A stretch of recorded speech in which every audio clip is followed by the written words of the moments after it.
ভাই আজকে শুক্রবারে নামাজ পড়া আলুর ভাজি আর কালাই ডাল দিয়ে ভাত খাইছি আমরা। মানে আমাদের পকেটের অবস্থা খুবই খারাপ।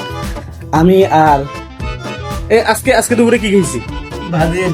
ভাজি আর কালাই ডাল। আমার কাছে টাকা ছিল না। আজকে আমরা কি দিয়ে ভাত খেয়েছি? আলু ভাজি আর কালাই ডাল। আচ্ছা, তোকে যখন আমরা কইছিলাম যে আজকে ভালো কিছু খাই, তখন তুই কি গেছিস? টাকা পয়সা নাই।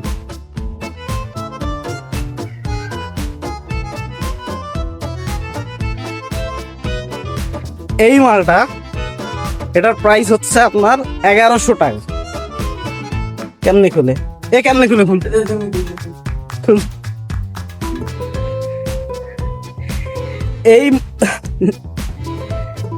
এই মালটা, এটার দাম হচ্ছে আপনার 1100 টাকা। আর জিএফ এর বার্থডে, এই মালটা কিনার টাকা আসলো ওই থেকে। এই যে 1100 টাকা দিয়ে এই মালটা কিনছিস, এই মালটা কিনার টাকা তোর কাছ থেকে ওই থেকে আসলো। ভাই বিশ্বাস করেন, কানাইটা আলু ভাজিটা আছে নাকি এতবার যে কইলো টাকা দেখলে কিছু দে, অ্যাটলিস্ট একটা ডিম দিয়ে ভাত খাই, কিন্তু এই শালা 1100 টাকা দিয়ে আর জিএফ এর জন্য গিফট কিনছে, কিন্তু বন্ধুদের খাওয়ানোর জন্য পকেট থেকে 50 টাকা বের হয়নি। কিছু কবা তুমি?